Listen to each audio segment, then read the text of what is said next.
નમસ્કાર દર્શક મિત્રો, સેવા શક્તિ યુટ્યુબ ચેનલમાં આપ તમામ દર્શક મિત્રોનું હાર્દિક સ્વાગત છે. હું ભાવેશ પરમાર.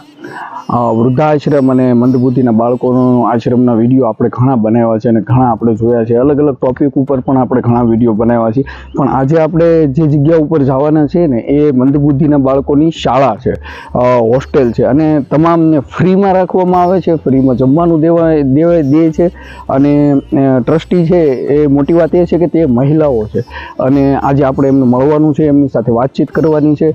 અને આજે આપણી ચેનલનો લોગો ચેન્જ થાય છે, તો આજથી આપણે નવા લોગોમાં કામ કરીશું અને નવો લોગો રહેશે. અને વધુ એ જાણવાનું હતું કે અમારા વિડીયોને લાઇક કરવાનું ભૂલતા નહીં, ચેનલના વિડીયો અને ચેનલને પણ સબસ્ક્રાઈબ કરજો, આગળ 2 લોકોને જાણ કરજો, જેનાથી આ સુંદર માહિતી બીજા લોકોને મળે. કોઈ મંદબુદ્ધિનું બાળક જ્યાં હોય, એમને શિક્ષણની જરૂર હોય તો તેમને આ ટ્રસ્ટ વિશે જાણકારી મળે અને આ ટ્રસ્ટમાં આવી અને એમનું બાળકને ભણાવી શકે, અને એ પણ ફ્રીમાં. જો કોઈ ફી ના આપી શકે એવું હોય તો બિલકુલ ફ્રી છે. અને જો તમે સહાય કરવા માંગતા હોય તો વિડીયોમાં તમને હું બારકોડ અને શાળાની મુલાકાત લેવા માંગતા હોય તો એડ્રેસ ને બધું હું તમને આગળ આપી દઈશ વિડીયોમાં. તો મારી બીજી ચેનલ જે છે આ ભાવેશ ધ વ્લોગ, એને પણ તમે લાઇક, શેર અને સબસ્ક્રાઈબ કરજો. એમાં પણ બહુ જલ્દી વિડીયો હું બનાવીને નાખીશ, કોશિશ મારી ચાલુ જ છે. અને અમારી આ ચેનલને પણ તમે વધારે લાઇક, શેર અને સબસ્ક્રાઈબ કરજો અને બીજા મિત્રો પાસે કરાવજો અમારો કોન્ટેન્ટ તમને ગમતો હોય તો. અને વિડીયો પૂરો જોવાનો આગ્રહ રાખજો. અને હવે આપણે જઈએ આગળ, અને આપણે આગળ જઈએ અને જોઈએ કેવી છે શાળા અને કેવું છે હોસ્ટેલ, કેવું છે રસોડું, અને આજની રસોઈ કોની છે અને કેવી રસોઈ બનાવી છે, અને આજે જમવામાં તે લોકો શું શું આપવાના છે. આવો મારી સાથે, હવે આપણે આગળ જઈએ.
તો મિત્રો, તમે જે આ સંસ્થાના સીન જોયા અને એ સંસ્થા કોણ ચલાવે છે અને એમનો મેન ટ્રસ્ટી કોણ છે ને એમને ક્યાંથી શરૂઆત કરી અને કેવી રીતે શરૂઆત કરી, એમનો સફર કેવો રહ્યો અને સંઘર્ષ કેવો રહ્યો, એની રીતે હવે આપણે આગળ વાત કરીએ. તો મારી સાથે જોડાયેલા છે જે સીમાબેન અને રચનાબેન, તો એમના પરિચયથી આપણે શરૂઆત કરીએ. તમે તમારું પૂરું નામ જણાવશો? મારું નામ પવાર સીમા છે. તમારું? રચનાબેન શૈલેષભાઈ સોલંકી. તો હું સવાલ પૂછું, તમે બેનમાંથી કોઈ પણ જવાબ આપી શકો. સીમાબેન, ઉન્નતિ ચેરિટેબલની શરૂઆત ક્યારે થઈ? રોનક ચેરિટેબલ ટ્રસ્ટ. અચ્છા. તો રોનક ચેરિટેબલ ટ્રસ્ટ મારા ઘરમાં, અમારો ભાઈ એવો છે, અમારા ઘરમાં એવું પાત્ર આવ્યું તો અમને એ વસ્તુનો અનુભવ થયો કે આવું બાળક, આવું સ્પેશિયલ ચાઇલ્ડ હોય છે. એટલે મેં નક્કી કર્યું, તો મેં બીએડ કર્યું, ડિગ્રી કરી અને પ્લસ એક્સપિરિયન્સ લીધો અને પછી રોનક મારા ભાઈનું નામ આપ્યું અને ટ્રસ્ટ ચાલુ કર્યું 2018થી ચાલુ. તો તમને તમારા ભાઈ ઉપરથી ને પ્રેરણા મળી કે જો તમને તમારા ભાઈને સંભાળવામાં તકલીફ થતી હોય તો અન્ય બાળકોને લોકો તો ખૂબ જ સરસ વિચાર છે. તો રચનાબેન, તમે ક્યારે જોડાણા સીમાબેનની સાથે? હું 2018 થી જ એમની જોડે જોડાણી, કેમ કે એમનો ભાઈ બી બોર્ડર લાઈન ને મારી છોકરી MR છે. એટલે હું પણ પોતે જોબ કરું છું, એટલે મને ખબર છે કે પેરેન્ટ્સને બચ્ચું સાચવવું કેટલું અઘરું છે, કારણ કે જોબની જોડે બચ્ચાને સાચવવું સહેલું નથી. એટલે તો તમે જ્યારે શરૂઆત કરી, કોઈ પણ વસ્તુની શરૂઆત સંઘર્ષ વગર ક્યારેય નથી થતી, તો તમે જ્યારે શરૂઆત કરી ત્યારે તમે કેવો સંઘર્ષ કર્યો? તમારા સંઘર્ષ વિશે હું ઈચ્છું છું કે લોકો પણ જાણે. અમે શરૂઆત જ્યારે કરી, ઊન પાટિયામાં સ્કૂલ ખાલી ચાલુ કરી ડે કેર, પણ ત્યાં કેવું કે આખું સ્લમ વિસ્તાર, એટલે પેરેન્ટ્સ તો મોકલવા માંગે નહીં, કારણ કે આપણે ફી રાખી હોય 200-500 પણ, તો એ લોકો એટલી અફોર્ડ કરી નહીં શકે. અમે ટોટલી ફ્રી રાખ્યું, કારણ કે મા બાપને જો એટલી ફી ભરવી હોય ને તે લોકો મોકલે નહીં. અમારી એવો ધ્યેય હતો કે બાળક સ્કૂલ સુધી આવે, ભલે ફી નહીં આપી શકે પણ સ્કૂલ સુધી આવે. 2 વર્ષ તો ચાલ્યું. 2 વર્ષ પછી કોરોના આવ્યું. કોરોનામાં અમને વધારે તકલીફ પડી, છોકરાઓ આવતા નહીં હતા, ડોનેશન આવતું નહીં હતું, પણ છે છતાં પણ અમે સ્કૂલ ચાલુ રાખી વગર એનાથી, ખાલી ફક્ત ભાડું ભર્યું છે એમનું અમે બંધ સ્કૂલે.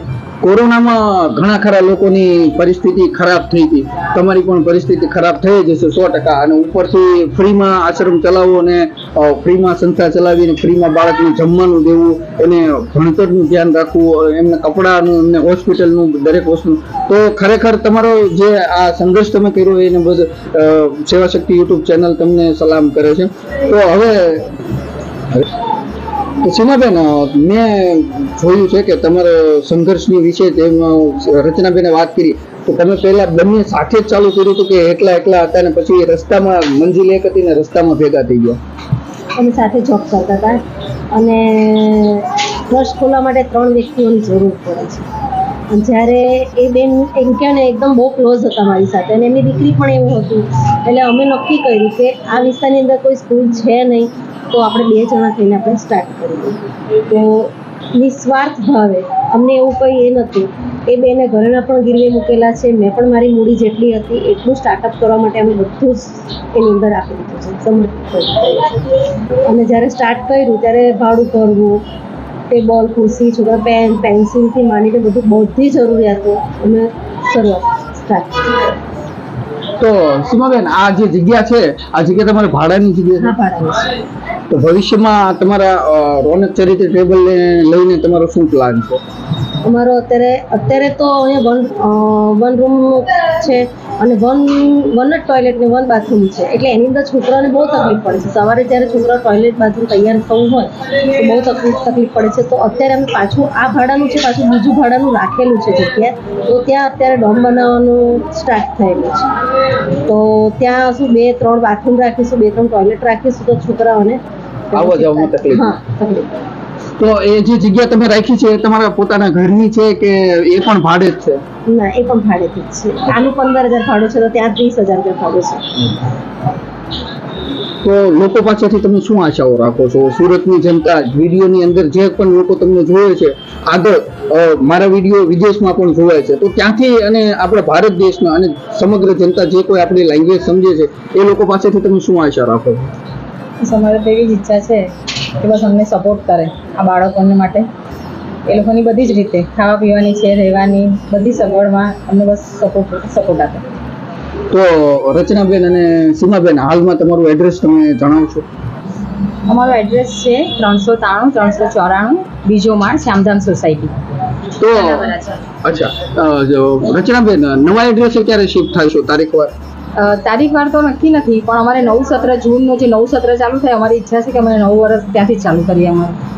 તો દર્શક મિત્રો, તમે જે એડ્રેસ રચનાબેને જણાવ્યું એ અત્યારે હાલનું એડ્રેસ છે કે નવી જગ્યાએ જશે એનો ફોટો તમને અહીંયા દેખાતો હશે. એ નવી જગ્યાનું એડ્રેસ આ જગ્યાએ છે, અને મોબાઈલ નંબર પણ હું તમને આપી દઉં છું.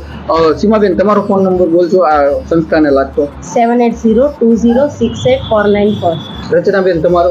9638585188.